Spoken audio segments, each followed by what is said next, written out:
Você já ouviu falar dos anjos caídos? De acordo com a Bíblia, os anjos são seres poderosos criados por Deus, mas muitos se rebelaram e foram expulsos do céu. Alguns deles passaram a viver aqui na Terra, ganharam forma humana e chegaram até mesmo a se relacionar com mulheres. Mas afinal, o que aconteceu com eles? Onde esses anjos estão localizados nos dias de hoje? Assista esse vídeo até o final que eu vou te revelar tudo sobre eles. E se você ainda não se inscreveu aqui no meu canal, clique agora no botão inscrever-se que está bem aqui abaixo do vídeo e venha caminhar comigo todos os dias, porque eu quero trazer ensinamentos da Bíblia de uma forma simples e eu também quero fazer orações de manhã e de noite pela sua vida. Então vamos começar. Para entendermos a localização dos anjos caídos, nós precisamos primeiro descobrir algumas informações sobre eles. E a primeira que nós temos sobre isso está no livro de Gênesis, capítulo 6, do versículo 1 ao 4. Olha o que está escrito. Quando os homens começaram a multiplicar-se na terra, eles nasceram filhas. Os filhos de Deus viram que as filhas dos homens eram bonitas e escolheram para si aquelas que lhes agradaram.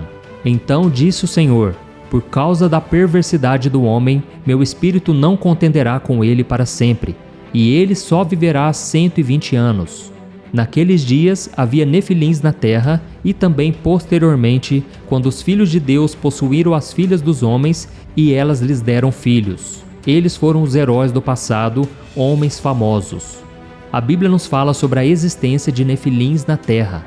Eles eram um grupo de pessoas consideradas gigantes por serem muito maiores que um homem comum. Mas afinal, como eles surgiram? Muitos estudiosos acreditam que esses filhos de Deus que se deitaram com as mulheres eram na verdade anjos que se rebelaram contra o Senhor e foram expulsos do céu. Isso porque no livro de Jó, os anjos são chamados de filhos de Deus. Esses anjos caídos se materializaram em corpos humanos e se relacionaram com as mulheres que escolheram. Porém, esse tipo de união desagradou a Deus, pois desobedecia a ordem dele de que a mulher deveria se casar com um homem. E desse relacionamento proibido nasceram seres gigantes, muito valentes e cruéis, que encheram a terra de maldade. Isso nos mostra que até mesmo os anjos podiam cometer pecados e também receberam punição pelos seus erros. Veja só o que está escrito em Judas, capítulo 1, versículo 6. Aos anjos que não conservaram suas posições de autoridade, mas abandonaram sua própria morada, ele os tem guardado em trevas, presos com correntes eternas para o juízo do grande dia. Isso nos mostra que esses anjos caídos que se deitaram com as mulheres estão atualmente presos e acorrentados. E Deus os tem mantido dessa forma até o dia do julgamento final por causa da sua rebeldia e destruição na terra. O apóstolo Pedro também disse que esses anjos caídos estão presos na escuridão. Veja só o que está escrito em 2 Pedro, capítulo 2. Deus não poupou os anjos que pecaram, mas os lançou no inferno, prendendo-os em abismos tenebrosos, a fim de serem reservados para o juízo.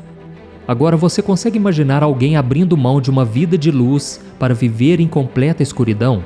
Não parece ser uma escolha difícil de fazer, não é verdade? Pois é muito melhor viver uma vida de luz. Mas, muitas vezes, as pessoas também preferem viver uma vida de pecado e desobediência a Deus, esquecendo de que estão abrindo mão de uma vida eterna e entrando no abismo de escuridão.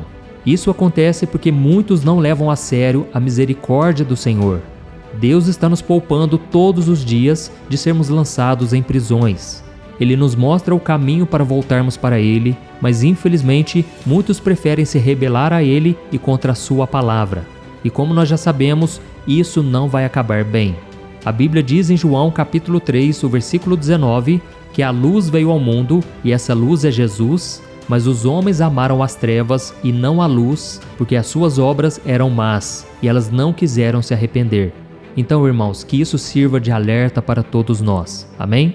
E além desses anjos do mal que estão aprisionados hoje, existem também os outros anjos que se rebelaram contra Deus, juntamente com Lúcifer, e eles foram expulsos do céu. Veja o que a Bíblia diz. Como você caiu dos céus, ó estrela da manhã, filho da alvorada. Como foi atirado à terra, você que derrubava as nações. Você que dizia no seu coração, subirei aos céus, erguerei o meu trono acima das estrelas de Deus. Eu me assentarei no monte da Assembleia, no ponto mais alto do Monte Santo.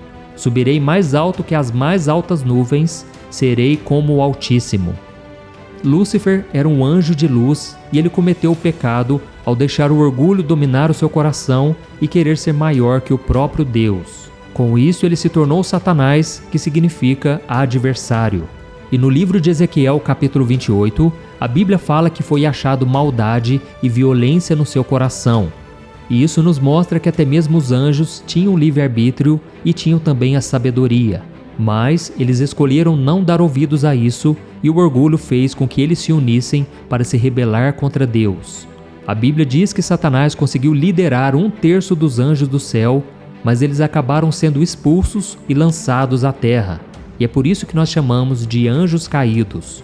Mas e agora? Onde será que eles estão? No livro de Efésios, nós encontramos a resposta para isso. Vamos ler o que está escrito. A nossa luta não é contra pessoas, mas contra os poderes e autoridades, contra os dominadores deste mundo de trevas, contra as forças espirituais do mal nas regiões celestiais. Olha isso, irmãos. Isso nos mostra que Satanás e os anjos caídos estão em toda parte, no mundo inteiro. A Bíblia, por diversas vezes, já nos revelou que o diabo está aqui na terra, perambulando para lá e para cá, como está escrito em 1 Pedro, capítulo 5, o versículo 8. Além disso, eles habitam também nas regiões celestiais, e muitos também acreditam que eles moram nos planetas à nossa volta e ficam vindo aqui na Terra. E esses demônios que habitam nas regiões celestiais ficam jogando dardos inflamados sobre nós e em nossos pensamentos, além de tentar impedir que as bênçãos cheguem até nós através dos anjos. Em Daniel capítulo 10, o versículo 13, diz que um anjo foi impedido por Satanás por 21 dias de entregar uma revelação a Daniel, até que veio o anjo Miguel e o ajudou. Irmãos, existe uma lição muito poderosa que nós podemos aprender com tudo isso. Deus está nos mostrando que nem mesmo os anjos foram poupados do castigo pelos seus atos. E se Ele não poupou nem os anjos que estavam ao seu lado, imagine o que Ele não irá fazer com uma geração que nem mesmo quer saber de Deus. Nós sabemos que o Senhor deu a cada um de nós o livre-arbítrio para escolhermos como queremos viver a nossa vida. E se escolhermos viver uma vida de obediência ao Senhor e aos seus ensinamentos, com certeza receberemos tudo o que o Senhor nos prometeu, inclusive uma vida ao lado dele por toda a eternidade. A Bíblia diz em Efésios capítulo 2 que a salvação é pela graça, por meio da fé em Jesus e não pelas nossas boas obras. Por isso, tudo o que nós devemos fazer é nos arrepender e crer que Cristo morreu e ressuscitou para nos salvar. E em 2 Pedro capítulo 2, o versículo 9, está escrito que Deus sabe livrar os piedosos da provação e, ao mesmo tempo, manter em castigo os ímpios para o dia do juízo, ou seja, aqueles que não quiseram se arrepender e seguir a Jesus. E isso quer dizer que Deus conhece o coração de cada pessoa e a atitude de cada um de nós. Ele sabe quem está em obediência à sua palavra e quer realmente viver uma vida ao lado dele. Mas a partir do momento em que alguém decide rejeitar os ensinamentos de Cristo e ignora o sacrifício dele na cruz, com certeza o final dessa pessoa será de escuridão em prisões eternas. Por isso, meu querido irmão e minha irmã, aceite hoje o convite do Senhor e busque andar na luz com Jesus todos os dias. Você verá que esta é a melhor decisão que alguém pode tomar na vida. Amém? Eu sou o pastor Antônio Júnior. Se você gostou dessa mensagem, compartilhe no WhatsApp, no Facebook. Vamos espalhar a mensagem de Deus a todas as pessoas. E eu te espero no próximo vídeo. Um grande abraço.